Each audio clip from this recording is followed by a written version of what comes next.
nevojët për gjatë.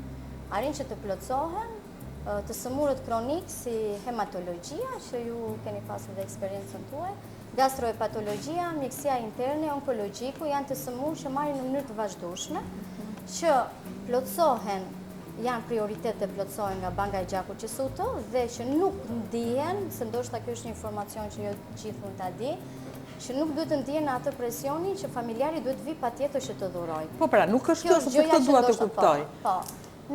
Banka e gjakut, neve plotësojmë në bazë të nevojave që ka për transfuzion, plotësojmë me gjak, me trombocit, varet çfarë do kërkoj, dhe në një moment të dytë, mjeku klinicist i thotë që duhet vit dikush që të dhuroj.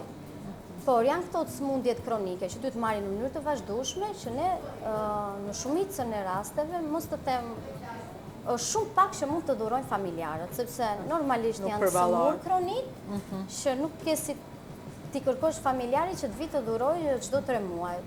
Plus që është në prioritetin tonë që të sëmurët kronik të plotësohen nga stoku